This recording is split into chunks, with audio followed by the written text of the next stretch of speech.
வணக்கம். திமுக ஆட்சிக்கு வந்த பிறகு பத்திரிகையாளர்கள், முற்போக்காளர்கள், பெரியாரியவாதிகள், பெண்ணியவாதிகள், நடுதலையாளர்கள், சூழலியல் ஆர்வலர்கள் இப்படி பல பேர்ல எங்கன எல்லாருமே திமுகவோட அனுதாபிகளாக, இன்னும் சொல்ல போனால் திமுகவோட அதிகாரப்பூர்வமற்ற செய்தி தொடர்பாளர் போல மாறி போனாங்க. அதில் ஏகப்பட்ட பேரை சொல்லலாம்.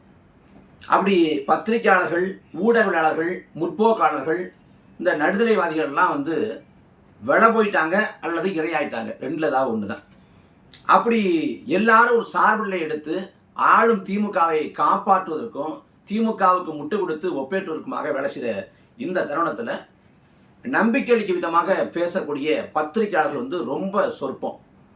அதில் ஐயா மணியர்கள், மூத்த பத்திரிகையாளர் ஐயா மணியர்கள், அவங்க உள்ளதை உள்ளபடி பேசுகிறாங்க.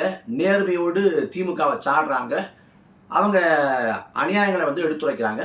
அந்த வகையில் நம்ம அவரை வரவேற்கலாம், பாராட்டலாம். பத்திரிகையாளர் ஐயா மணியவர்கள் ஒரு நேர்காணல் கொடுத்துருந்தாங்க. லெட்ஸ் டாக் எவ்ரிதிங் அப்படிங்கிற ஒரு வலையொலிக்கு. அந்த நேர்காணலை ஊடகவியலாளர் கேப்ரியல் எடுத்திருந்தாங்க. அதில் என்ன மையப்பொருள், கருப்பொருள் என்னன்னு கேட்டிங்கன்னா, ராஜ்நாத் சிங் இந்த நாணய வெளியீட்டு விழா நிகழ்வில் கலந்துக்கிட்டது தான். பல முறை இந்த நாணய வெளியீட்டு விழா நிகழ்வை குறித்து நாமளே பேசியிருக்கோம். இருந்தாலும் அந்த நேர்காணலை நான் 2 தடவை 3 தடவை பார்த்தேன். ஏன்னா அவ்வளவு செய்திகளை அடிக்கிருந்தார். வெறுமனே ஒரு நிகழ்வு அப்படின்னு இதை கடந்து போக முடியாது, இதுக்கு இப்படி இவ்வளவு அரசியல் இருக்குது அப்படின்னு விரிவாக எடுத்துரைச்சார். அந்த காணொலியை கூட இதுக்கு கீழே நான் இணைக்கிறேன். அதில் சொல்லப்பட்ட செய்தி என்னென்னா, இந்த நாணய வெளியீட்டு நிகழ்வுங்கிறது ஒரு தொடக்கம். இது திமுக பாஜகவுக்குமான இணக்கப்பாட்டுக்கான ஒரு சாட்சி அப்படின்னு எடுத்துரைக்கிறார். இப்போ நீங்கள் பார்த்தீங்கன்னா 1964 தொடங்கி இன்னைக்கு வரைக்கும் 150க்கும் மேற்பட்ட தலைவர் பெருமக்களோட நாணயம் வெளியிடப்பட்டிருக்கு. இந்த நாணய உருவத்தை பொறிச்ச நாணயம் வெளியிடுறது எல்லாமே ஒரு சடங்கு சம்பிரதாயம் தான். ஏன்னா கருணாநிதி உருவம் பொறிச்சதோ இல்லை அண்ணாவோட உருவம் பொறிச்சதோ இந்த நாணயங்கள் புழக்கத்தை இருக்காது. சடங்குக்கு சம்பிரதாயத்துக்கு உருவத்தை பொறிச்சு வெளியிடுவாங்க, அவ்வளவுதான். இதுவரைக்கும் எண்ணற்ற பேரோட நாணயம் வெளியிட்டாலும் எந்த ஒரு நிகழ்வு இவ்வளவு பிரம்மாண்டமாக நடந்ததும் இல்லை. ஒரு என்ன சொல்கிறது, இந்திய அளவில் பேசுபொருளாகிற அளவுக்கு அது அரசியல் பேசுபொருளாக மாறினதும் இல்லை. ஆனால் அப்படி எதுக்குமே இல்லாத முக்கியத்துவம் இது கொடுக்கப்பட்டுச்சு. இதுக்கு அவ்வளோ வெளிச்சம் வந்துச்சு. ஏன்னா பாஜகவோடு ஒட்டும் இல்லை, உறவும் இல்லை, பாஜகவை ஏற்க முடியாது, பாசிச பாஜக ஒழிக, மோடி பாசிஸ்ட்டு, சாடிஸ்ட்டு, ஆளுநர் RN ரவியே தமிழ்நாட்டை விட்டு வெளியேறு, நாங்கள் ஆளுநரோட எப்போதும் உடம்பட மாட்டோம், இப்படி கடுமையாக பேசி பாஜக எதிர்ப்பு அரசியலை பேசி வந்த திமுக இந்த நாணய வெளியீட்டுள்ள நிகழ்வுக்கு ராஜ்நாத் சிங்கை ஏன் கூப்பிடுது அப்படிங்கிறது தான் அடிப்படையான கேள்வி. அப்போ திமுக தரப்பில் முதல்ல என்ன விளக்க சொன்னாங்கன்னா, இல்லை நாங்கள் கூப்பிடலை, நாணயத்தை மத்திய அரசு வெளியிடுதுன்னா இந்த நாணய வெளியீட்டுலாவை நடத்துறது மத்திய அரசு தான், இது மாநில அரசு நிகழ்ச்சி இல்லை, மத்திய அரசு நிகழ்ச்சி அப்படின்னு உருட்டினாங்க. அப்போ மத்திய அரசு நிகழ்ச்சின்னா தமிழ்நாட்டோட தலைமைச் செயலரோட கையெழுத்து போட்டு தமிழ்நாடு அரசோட முத்திரை போட்டு நீங்கள் எப்படி அழைப்புதல் கொடுத்தீங்க? கமலஹாசனுக்கும் ரஜினிகாந்துக்கும் அண்ணாமலைக்கும் உங்கள் கூட்டணியை சேர்ந்த தலைவர் மக்களுக்கும் எப்படி அழைப்பு விடுத்தீங்க அப்படின்னு கேட்டால் அதுக்கு அவங்க பதில் சொல்ல. முதல் நாள் ஐயா எடப்பாடி பழனிசாமி விமர்சிக்கிறார், நீங்கள் ஏன் ராகுல் காந்தியை கூப்பிடல, ராகுல் காந்தியை கூப்பிடாம ராஜ்நாத் சிங்கை கூப்பிட்டுருக்கீங்க, அப்போ நீங்கள் பாஜகவோட கள்ள உறவு வச்சிருக்கீங்க அப்படின்னு எடப்பாடி பழனிசாமி சாடுறாரு. அது கொடுத்து ஐயா ஸ்டாலின் பேசுகிறப்ப, எதிர்கட்சி தலைவர் அவர்களே, இது மத்திய அரசு நிகழ்ச்சி, மாநில அரசு நிகழ்ச்சி இல்லை அப்படின்னு இது முதலாளி ஐயா ஸ்டாலின் சொல்கிறாங்க. அடுத்த நாள் பத்திரிகையாளர் சந்திப்பில் கேள்வி கேட்குறப்ப எல்முருகன் இது மாநில அரசு நிகழ்ச்சி இல்லை, மத்திய அரசு நிகழ்ச்சின்னு சொல்கிறாருங்கிறப்ப, மத்திய அரசின் கட்டுப்பாட்டில் இருக்கக்கூடிய நிகழ்ச்சியை மாநில அரசு நடத்தியது. எப்படி? மத்திய அரசின் கட்டுப்பாட்டில் இருக்கக்கூடிய நிகழ்ச்சியை மாநில அரசு நடத்தியது அப்படின்னு யார் சொல்கிறாங்கன்னா ஐயா ஸ்டாலின். இது என்ன மாதிரி கருத்துனே புரியல. மாநில அரசு நடத்தக்கூடிய நிகழ்ச்சி எப்படி மத்திய அரசு கட்டுப்பாட்டில் இருக்கும்? அப்போ இது என்ன மாதிரி பேச்சு? ஆனாலும் சொன்னாங்க. அப்படி இந்த நிகழ்ச்சியை நியாயப்படுத்துவதற்கு திமுக அவ்வளவு படாத பாடுபடுது. இதில் ராஜ்நாத் சிங்கை கூப்பிட்டது அரசியல் நாகரிகம் இல்லை, ஒரு புரோட்டோகால் அப்படின்னு கூட வச்சுக்கோமே. சரி, ராஜ்நாத் சிங்கை கூப்பிட்றீங்க, நாணயத்தை வெளியிடுறீங்க, இது ஒரு பக்கம். அந்த ராஜ்நாத் சிங்கை கூப்பிட்டு கருணாநிதியோட சமாதிக்கு எதுக்கு போடுங்க? அப்புறம் கலைஞர் உலகம்ங்கிற அந்த அருங்காட்சியகத்துக்கு ஏன் கூட்டு போறீங்க? ஐயா மணி அவர்களை தான் சொல்றாங்க, இதுவரைக்கும் காங்கிரஸோட திமுகவும் அதிமுகவும் உறவில் இருந்திருக்கு. அப்படி காங்கிரஸோட திமுகவும் அதிமுக உறவில் இருக்கிறப்ப ஒரு முறை கூட ஸ்ரீபெரும்புதூருக்கு வந்து ராஜீவ்காந்தி சமாதிக்கு திமுகவோட தலைவர்கள் போனதில்லை. அதே போல் மகாத்மா காந்தி நிறுவனத்துக்கே அவங்க போனது கிடையாது. அதிமுக சார்படையும் ஜெயலலிதா அம்மையார் வந்து காங்கிரஸோட கூட்டணி வச்சாலும் அந்த காங்கிரஸ் தலைவரோட நிலையிடத்துக்கு போனது கிடையாது. இது வழக்கத்தில் இல்லை. ஆனால் கூட்டணி இல்லாத போதும் ஏன் ராஜ்நாத் சிங் போய் கருணாநிதி சமாதியை வந்து பார்வையிடுறாரு? இதில் அரசியல் இல்லாமல் இல்லை அப்படின்னு சொல்கிறார். இதுதான் ரொம்ப முக்கியமான புள்ளி. இல்லை ராஜ்நாத் சிங் வந்து ரொம்ப நல்லவர், எல்லா கட்சியும் நல்லவர் இருப்பாங்க, ராஜ்நாத் சிங் ரொம்ப நல்லவர் அப்படின்னு கனிமொழி அம்மையார்லாம் சொல்கிறாங்க. ஆனால் 2007 பாஜகவுக்கும் திமுகவுக்கும் உரசலும் மோதலும் ஏற்பட்ட போது அன்னைக்கு வந்து இங்கே கமலாலயம் வந்து திமுகவை சேர்ந்த நிர்வாகிகளால் தாக்கப்பட்டப்ப தமிழ்நாட்டில் சட்ட ஒழுங்கு சரியில்லை. அதனால் கருணாநிதி தலைமையிலான தமிழ்நாட்டில் இருக்கக்கூடிய திமுகவின் ஆட்சியை கலைக்கணும்னு சொல்லிட்டு அன்னைக்கு ஜனாதிபதி பிரதிபா பாட்டீல்கிட்ட போய் திமுகவின் ஆட்சியை கலைக்க கோரி மனு கொடுத்தவர் இந்த ராஜ்நாத் சிங். அந்த ராஜ்நாத் சிங்கை தான் ரொம்ப நல்லவர் சொல்லிட்டு திமுக அன்னைக்கு கூப்பிட்டுருக்கு. வாஜ்பாய் நல்லவர் எப்படி சொன்னாங்களோ அதே போல் ராஜ்நாத் சிங்கை நல்லவர் அப்படின்னு சொன்னாங்க. இது எல்லாமே வந்து இல்லைங்க, திமுகவை பொறுத்த வரைக்கும் நாங்கள் ஒரு சடங்காக தான் பார்த்தோம், இல்லை சம்பிரதாயமாக தான் பார்த்தோம், ஒரு அரசியல் நாகரிகமாக பார்த்தோம் அப்படின்னா அது வந்தார், நாணயத்தை வெளியிட்டார், போனார் அப்படின்னு தான் அதை சொல்லிக்கலாம். ஆனால் அப்படி இல்லாமல் அவர் சமாதிக்கு போகிறாரு, அப்போ அருங்காட்சியகத்துக்கு போய் கலைஞர் உலகங்கிறத பார்வையிடுறாரு. இது எல்லாமே யதார்த்தத்தை மீறியதாக இருக்கிறது.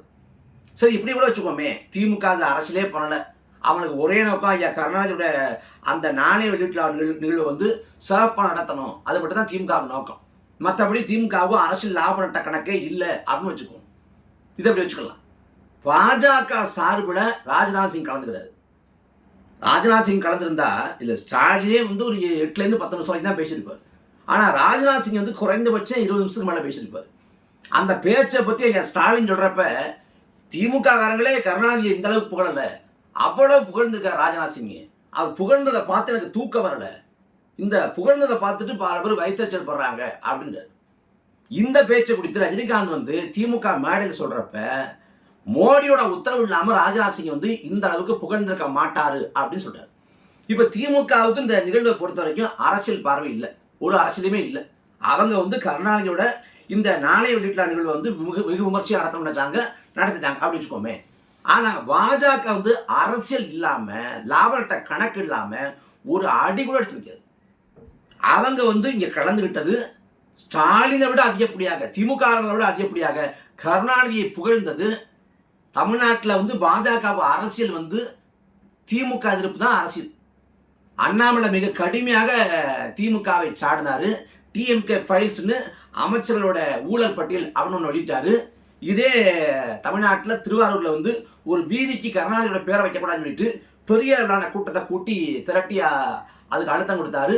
பிறகு பேர் வைக்காம கூட திமுக அரசு பின்வாங்குச்சு. இப்படி வந்து தமிழ்நாட்டில் திமுக எதிர்ப்பு தான் பாஜகவோட பிரதான அரசியல். அவங்க வந்து தமிழ்நாட்டில் ஆட்சியை பிடிக்கணும் அப்படின்னு நினைக்கிறாங்க. அப்போ திமுக எதிர்ப்பை வலிமையாக வைக்கிறாங்க. இதில் பாஜக பொறுத்த வரைக்கும் நரேந்திர மோடி அவர்கள், பாஜகவை சேர்ந்த அமித்ஷா அவர்கள் எல்லாரும் என்ன பண்ணுறாங்கன்னா, தமிழ்நாட்டில் பேசுகிறப்ப மட்டும் திமுக தாக்கலை, வட மாநிலங்களில் பரப்புரை சிறப்ப கூட குடும்ப ஆட்சி அப்படின்னு சொல்லிட்டு திமுக தான் தாக்குறாங்க. அதே போல இந்து விரோத கட்சி அப்படின்னு சொல்லிட்டு திமுகவை வட மாநிலங்களில் பேசினாங்க, சாடினாங்க. அப்படி திமுகவை இந்து விரோத கட்சி, அப்புறம் வந்து குடும்ப கட்சி அப்படின்னு வட மாநிலங்களில் பேசிய நரேந்திர மோடி, ராஜ்நாத் சிங், அமித்ஷா போன்றவங்கள்லாம் இந்த முறை அதீதமாக கருணாநிதியை புகழ வேண்டிய அவசியம் இல்லை. கருணாநிதி ஒரு பிரிவினைவாதி, அவங்கெல்லாம் திராவிட நாடு கேட்டவங்க, நாட்டை துண்டாட பார்த்தவங்க அப்படின்னு சொன்ன பாஜகவின் தலைவர் பெருமக்கள் நாட்டின் வளர்ச்சி குறித்தே எப்போதும் சிந்திப்பார் கருணாநிதி அப்படின்னு நரேந்திர மோடி சொல்றாரு. ராஜ்நாத் சிங் வந்து அதீதமாக புகழ்றாரு. அவர் நினைச்சிருந்தாருன்னா கருணாநிதியோட பொது வாழ்க்கை அனுபவம், கருணாநிதிக்கு நடக்கும் இருந்த அரசியல் கிடந்த நட்பு, கருணாநிதியோட அந்த இலக்கிய பணிகள், எழுத்தாளுமை, இதெல்லாம் பேசிட்டு கடந்து இருக்க முடியும். ஆனால் கருணாநிதியோட நிர்வாகத்திறனை குறிப்பிடுறாரு, ஆட்சி நிர்வாகத்தை சொல்றாரு. இவர் இப்படி புகழ்றாருன்னா நரேந்திர மோடி அன்னைக்கு காலையில ஒரு பெரிய அறிக்கை கொடுத்து அவரும் வான அளவை வந்து கருணாநிதியை புகழ்றாரு. இதுல வந்து கருணாநிதியோ இல்ல வந்து அன்பழகனோ திமுகவில் உள்ள யாரா இருக்கட்டும், பாஜக வந்து இப்படி புகழ வேண்டிய அவசியம் என்ன? அவங்க ஒண்ணுமே இல்லாம புகழ்வாங்களா? ஏன்னா அவங்களுக்கு திமுகவின் தயவு தேவைப்படுது. எதுக்கு தேவைப்படுதுன்னா, நாங்க 4 இடங்களில் வெற்றி பெறுவோம், சால்சோ பார் ஆப்கி பார் சால்சோ பார்னாங்க. அப்படி பெரும்பான்மை வந்து கிடைக்கல, பாரதிய ஜனதாவுக்கு கிடைக்கல. நிதிஷ்குமார், சந்திரபாபு நாயுடு இவங்க தயவோட தான் ஆட்சி நடக்குது. இதில் சந்திரபாபு நாயுடு வந்து அரசியல் சதுராட்டம் தெரிஞ்சவர். சந்திரபாபு நாயுடு வந்து அவரோட மாமனார் என்டி ராமாராவே கவுத்தவர். சொந்த மாமனார் ராமராவே என்டி ராமராவே கவுத்துட்டு தான் அவர் வந்து ஆட்சி அதிகாரத்தில் ஏறினார் சந்திரபாபு நாயுடு தொடக்கத்தில். அதே போல் நிதிஷ்குமார் இந்தியா கூட்டணியோட தலைவராக இருந்து அங்கேருந்து வந்து இந்த பக்கம் பாஜகவோட சேர்ந்தார். இப்படி 2 பேருமே, ஒருத்தர் 16 இடமும் வச்சுருக்காங்க, இன்னொருத்தர் வந்து 12 இடம். சந்திரபாபு நாயுடு 16, நிதிஷ்குமார் 12, மொத்தம் 28 இடம் வருது. அப்போ இந்த இடங்கள் நம்பி தான் இன்னைக்கு ஆட்சி இருக்கு. ஒருவேளை சந்திரபாபு நாயுடுவும் நிதிஷ்குமாரும் ஆதரவை திரும்ப பெற்றாங்கன்னா ஆட்சிக்கு சிக்கல் வரும். அப்போ அந்த சமயத்தில் என்ன பண்ணுறது அப்படின்ற கேள்வி வரும். அதனால ஒரு மாற்றாக, ஆல்டர்னேட்டாக ஒரு மாற்றாக திமுக வந்து ஒரு இணக்கப்பாட்டில் வச்சுக்கலாம் அப்படின்னு பாஜக நினைக்குது. ஏன்னா திமுக கிட்ட கூட்டணி கட்சியை தவிர்த்துட்டு அவங்க 22 பார்லமெண்ட் உறுப்பினரை வச்சிருக்காங்க. அப்போ சந்திரபாபு நாயுடுவுக்கும் நிதிஷ்குமாருக்கும் தகவல் சொல்லுது, நீங்கள் நெருக்கடி கொடுத்தீங்கன்னா நான் உங்களை விட்டுட்டு நான் இவங்களை பிடிச்சிக்குவேன், திமுகவோட போயிடுவேன்னு சொல்லாமல் ஒரு செய்தியே சொல்லுது. இந்த சமயத்தில் பாஜகவோட இணக்கமாக போனத திமுக விரும்புது. அந்த மேடையில் வந்து துரைமுருகன் பேசுகிறப்ப சொல்கிறாருன்னா, எமர்ஜென்சி காலத்தில் நீங்களும் சிறைப்பட்டீங்க, நானும் சிறைப்பட்டேன் அப்படின்னு. எமர்ஜென்சி யார் கொண்டு வந்தது? காங்கிரஸ். அப்போ காங்கிரஸை சாடி பாஜகவோடு தன்னை இணைத்து பேசுவதன் மூலமாக திமுக என்ன சொல்ல விரும்புகிறது? இது எல்லாம் தான் பேசுவது. அதில் வந்து இன்னொன்று என்னென்னா, இன்னைக்கு போன ஆட்சியில் வந்து தடாரடியாக மசோதாக்கள் ஏற்றிக்கொண்டே இருந்தாங்க. நாடாளுமன்றத்தில் வந்து எந்தவித விவாதங்களே வைக்காம, தர்க்கங்களே இருக்கலாம அடுத்தடுத்து மசோதாக்களை நிறைவேற்றி கொண்டே இருந்தாங்க. ஆனால் இந்த முறை அப்படி மசோதாவை இயற்றி அவங்க வந்து ஒப்புதல் பெற முடியாது. ஏன் பெற முடியாதுன்னா, மாநிலங்களவையில் பாரதிய ஜனதாவுக்கு பெரும்பான்மை இல்லை. அப்போ அதில் வந்து சில ஆதரவு தேவைப்படுது. பெரும்பான்மை இல்லாததால மாநிலங்களவையில் பெரும்பான்மை இல்லாததால ஆதரவு தேவைப்படுது. அதில் திமுக வந்து வெளிநடை பண்ணியோ நடுநிலை வகிச்சோ இல்லை ஆதரவு கொடுத்தோ இருந்தால் மசோதா நிறைவேறத்தில் திமுகவோட தயவு இருந்தால் ரொம்ப பாஜக நல்லா இருக்கும்னு நம்ம நினைக்கிறாங்க. ஏன்னா இதே திமுக 2016-17 இந்த காலகட்டத்தில் ஜிஎஸ்டி கொண்டு வந்தப்ப மாநிலங்களவையில் ஜிஎஸ்டியை இதே திமுக ஆதரிச்சிச்சு. அதே போல மக்களவையில் எண்ணெயை கொண்டு வரப்பட்டப்ப 2019 அதையும் திமுக ஆதரிச்சிச்சு. அதே போல இந்த முறை வந்து மாநிலங்களவையில் திமுக ஆதரவு கொடுத்தா நல்லா இருக்கும் அப்படின்னு விரும்புது. குறைந்தபட்சமாக மாநிலங்களவையில் ஆதரவு, நாடாளுமன்ற நிலைக்குழுக்களில் வந்து ஆதரவு நிலைப்பாடு, அதிகபட்சமாக கூட்டணி. அந்த அதிகபட்சமாக கூட்டணியை இப்போ வச்சா சரியா இருக்குமான்னா 2 பேருக்கும் சிக்கல். ஏன்னா தமிழ்நாட்டில் பாஜக எதிர்ப்பு தான் திமுகவுக்கான அரசியல், திமுக எதிர்ப்பு தான் பாஜகவுக்கான அரசியல். அப்போ பாஜகவும் திமுகவும் சேர்ந்தா 2026 அவங்களுக்கு வந்து 2 பேருக்குமே பெரிய பின்னடைவை ஏற்படுத்தலாம். அதுதான் ஐயா மணியர் சொல்றாங்க. அப்ப என்ன பண்ணுவாங்கன்னா, 2026 சட்டமன்ற தேர்தலுக்கு பிறகாக மறுபடியும் திமுகவும் பாஜகவும் இணைவதற்கான வாய்ப்பு இருக்கு. ஏன்னா தமிழ்நாட்டை பொறுத்த வரைக்கும் இங்க வந்து இப்ப என்ன திட்டம் போயிட்டு இருக்கு, பெரிய திட்டம், புரட்சிகரமான திட்டம்னா திமுக பொறுத்த வரைக்கும் ஒரு 3000 ரூபா தான். அதுல மாணவர்களுக்கு 1000 ரூபா, மாணவிகளுக்கு 1000 ரூபா, குடும்ப இல்லத்தரசிகளுக்கு 1000 ரூபா. இந்த 3 திட்டத்தை மையப்படுத்தி தான் அவங்க ஆட்சியை நகர்த்துறாங்க. அப்போ இதுக்கெல்லாம் நிதி பற்றாக்குறை இருக்குது. அப்போ அதை சரி கட்டணும்னா பாஜகவோட ஒரு இணக்கப்பாட்டில் போகணும். அதே போல் இடியோட ரேடாரில் அமலாக்கத்துறையோட கண்காணிப்பில் வந்து 8 அமைச்சர்கள் இருக்கிறாங்க. அதில் பொன்முடியாக இருக்கட்டும், இன்னும் பல பேர். அப்போ அவங்க நாளைக்கு சிக்கிறாங்கன்னா ஒரு ஆட்சிக்கு ஒரு சிக்கல் வரும். அப்போ இந்த நிதி பற்றாக்குறை, அமைச்சர்கள் மீதான அமலாக்கத்துறை வழக்கு, இதுலேருந்து விடுபடுறதுக்கெல்லாம் பாஜகவோட இணக்கப்பாடு அவங்களுக்கும் தேவைப்படுது. பாஜகவோட வாஜ்பாய் காலத்தில் 99 இல்லை, இந்த காலத்தில் இணக்கப்பாட்டோடு பல இடங்கள் இருந்திருக்காங்க, நாமளும் பேசியிருக்கோம். இங்கே ஒன்று பேசுவாங்க, டெல்லியில் போய் ஒன்று பேசுவாங்க. அப்போ ஒரு பக்கம் பாஜகவுக்கு திமுக தேவைப்படுதுன்னா திமுகவுக்கும் பாஜக தேவைப்படுது. அப்போ அதுக்கான ஒரு சமீட்சையாக இதை எடுத்துக்கலாம் அப்படின்னு ஐயா மணி அவர்கள் வந்து ரொம்ப தெளிவாக அதை எடுத்து வச்சுருக்காங்க. இங்கே பாருங்க, பார்லிமெண்டத்தில் வந்து ஆளுநர் பதவியை நீக்கணும், அதாவது ஆளுநர் பதவியிலேருந்து ஆர்.என். ரவி நீக்கணும், ஆர்.என். ரவியை வெளியேற்றணும் அப்படின்னு சொல்லிட்டு பார்லிமெண்டத்தில் முன்னெடுப்பு எடுத்தது திமுக. ஆனால் ஜூலை 31 ஆளுநரோட பதவிக்காலம் முடிஞ்சு போச்சு. காங்கிரஸோட தலைவர் செல்வ பிறந்தவர் சொல்றாரு, அந்த பதவிக்காலம் முடிஞ்ச பிறகு ஆளுநராக அவர் நீடிப்பது, ஆர்.என். ரவி நீடிப்பது வந்து அரசியல் சட்டத்துக்கு எதிரானது. கட் அவுட் ரவி அப்படின்னு ஹேஷ்டாக் போட்டது இதே திமுக. அப்போ ஜூலை 31 ஆளுநரோட பதவிக்காலம் முடிஞ்சு போச்சுன்னா பதவிக்காலம் முடிந்து போன ஆளுநரே வெளியேறு அப்படின்னு முழக்கத்தை இட்டிருக்க வேண்டியது திமுக. ஏன் முழக்கத்தை இட்டல? அதுக்கு பிறகு நடத்தக்கூடிய தேடி நிகழ்வில் ஏன் கலந்துக்கிறீங்க? தேடி விருந்தில் ஏன் கலந்துக்கிறீங்க? ஏன்னா இது பாஜகவும் திமுகவும் ஒரு மறைமுக உறவில் இருக்கிறது என்பதுதான் பொருள்.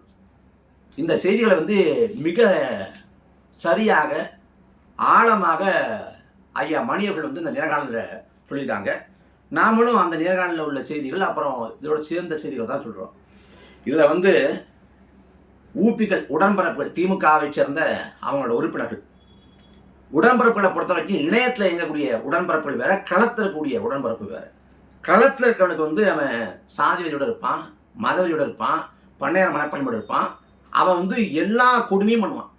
ஆனால் இணையத்தில் இருக்க ஊப்பி எப்படின்னா, இந்த சாதி வரியை எதிர்ப்பது போல, மதவரியை எதிர்ப்பது போல, ஆதிக்க மனப்பான்மை எதிர்ப்பது போல, பண்ணையாத்தனத்தை எதிர்ப்பது போல, திமுக புனித கூடாரம் போல அவன் சித்தரிப்பான். அதனால களத்தில் எல்லா இயக்கத்திலும் பண்ணுவான். ஆனால் இணையத்தில் இருக்கக்கூடிய ஊப்பி எல்லாத்தையும் நியாயப்படுத்தி திமுக வந்து ஒரு புனிதமான கோட்டை போல கட்டமைக்க முயற்சி பண்ணுவான்.